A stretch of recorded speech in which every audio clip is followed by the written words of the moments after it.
श्रीमद्रामायणे वाल्मीकीये आदिकाव्ये उत्तरकाण्डे तृतीयः सर्गः। वैश्रवणोत्पत्तिः। अथ पुत्रः पुलस्त्यस्य विश्रवामुनिपुङ्गवः अचिरेणैव कालेन पितेव तपसि स्थितः। सत्यवान् शीलवान् शान्तः स्वाध्यायनिरतः शुचिः सर्वभोगेष्वसंसक्तः नित्यं धर्मपरायणः। ज्ञात्वा तस्य तु तद्वृत्तं भरद्वाजो महामुनिः ददौ विश्रवसे भार्यां स्वसुतां देववर्णिनीम्। प्रतिगृह्य तु धर्मेण भरद्वाजसुतां तदा प्रजान्वेषिकया बुद्ध्या श्रेयो ह्यस्य विचिन्तयन्। मुदा परमया युक्तः विश्रवामुनिपुङ्गवः स तस्यां वीर्यसम्पन्नम् अपत्यं परमाद्भुतं जनयामास धर्मज्ञः सर्वैर्ब्रह्मगुणैर्युतं। तस्मिन् जाते तु संहृष्टः सम्बभूव पितामहः। दृष्ट्वा श्रेयस्करीं बुद्धिं धनाध्यक्षो भविष्यति नाम तस्याकरोत् प्रीतः सार्धं देवर्षिभिस्तदा। यस्माद्विश्रवसोपत्यं सादृश्याद्विश्रवा इव तस्माद्वैश्रवणो नाम भविष्यत्येष विश्रुतः। स तु वैश्रवणस्तत्र तपोवनगतस्तदा अवर्धताहुतिहुतः महातेजा यथा नलः।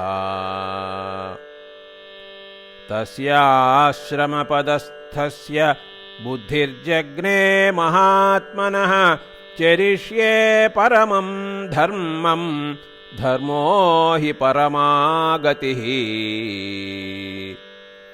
स तु वर्षसहस्राणि तपस्तप्त्वा महावने यन्त्रितो नियमैरुग्रैः चकार सुमहत्तपः।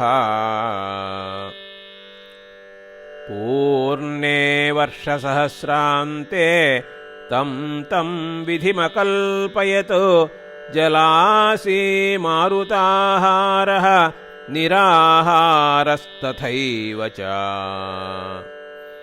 एवं वर्षसहस्राणि जग्मुस्तान्येकवर्षवत् अथ प्रीतो महातेजाः सेन्द्रैः सुरगणैः सह गत्वा तस्याश्रमपदं ब्रह्मेदं वाक्यमब्रवीत्।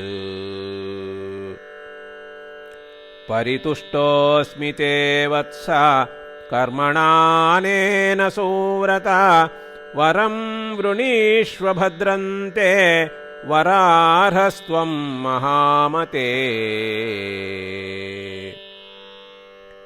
अथाब्रवीद्वैश्रवणः पितामहमुपस्थितं भगवन् लोकपालत्वम् इच्छेयं वित्तरक्षणम्। अथाब्रवीद्वैश्रवणं परितुष्टेन चेतसा ब्रह्मासुरगणैः सार्धं बाढमित्येव हृष्टवत्। अहं वै लोकपालानां चतुर्थं स्रष्टुमुद्यतः यमेन्द्रवरुणानां च पदं यत्तव चेप्सितम्। तद्गच्छ त्वं हि धर्मज्ञ निधीशत्वम् अवाप्नुहि शक्राम्बुपयमानाञ्च चतुर्थस्त्वं भविष्यसि एतच्च पुष्पकं नाम विमानं सूर्यसन्निभं प्रतिगृह्णीष्वयानार्थं त्रिदशैः समतां व्रज स्वस्ति तेस्तु गमिष्यामः सर्व एव यथागतं कृतकृत्या वयं तात दत्त्वा तव वरद्वयम् इत्युक्त्वा स गतो ब्रह्मा स्वस्थानं त्रिदशैः सह गतेषु ब्रह्मपूर्वेषु देवेष्वथ नभस्थलम् वने स पितरं प्राह प्राञ्जलिः प्रयतात्मवान् निवासनं न मे देवः विदधे स प्रजापतिः भगवन् लब्धवानस्मि वरमिष्टं पितामहात् तं पश्य भगवन् कञ्चित् निवासं साधु मे प्रभो न च पीडा भवेद्यत्र प्राणिनो यस्य कस्यचित्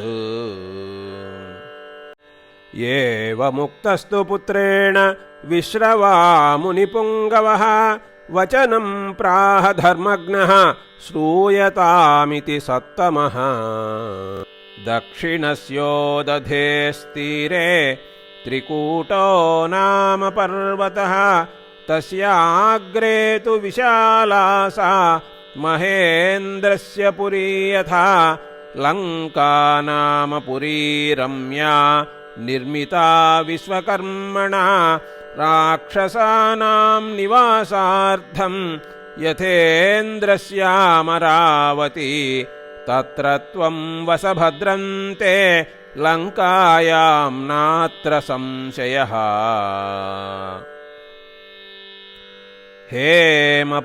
हेमप्राकारपरिघा यन्त्रशस्त्रसमावृता रमणीया पुरी सा हि रुक्मवैडूर्यतोरणा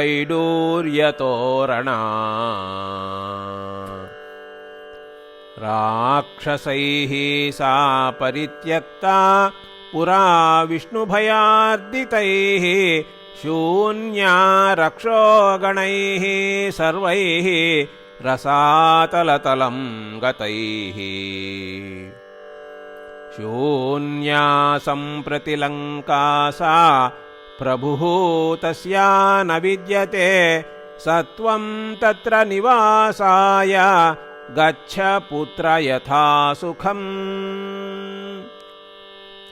निर्दोषस्तत्र ते वासः न बाधा तत्र कस्यचित् एतच्छ्रुत्वा स धर्मात्मा धर्मिष्ठं वचनं पितुः निवासयामास तदा लङ्कां पर्वतमूर्धनि नैरृतानां सहस्रैस्तु हृष्टैः प्रमुदितैः सह अचिरेणैव कालेन सम्पूर्णा तस्य शासनात्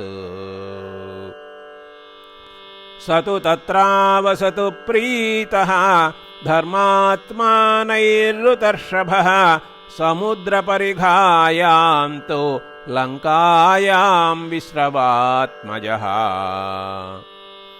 काले काले तु धर्मात्मा पुष्पकेण धनेश्वरः अभ्यागच्छद्विनीतात्मा पितरं मातरं च हि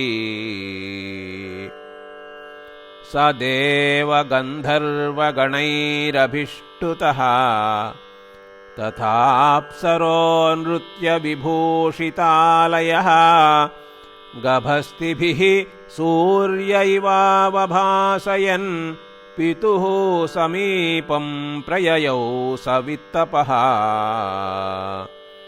इति आर्षे श्रीमद्रामायणे वाल्मीकीये आदिकाव्ये उत्तरकाण्डे तृतीयः सर्गः।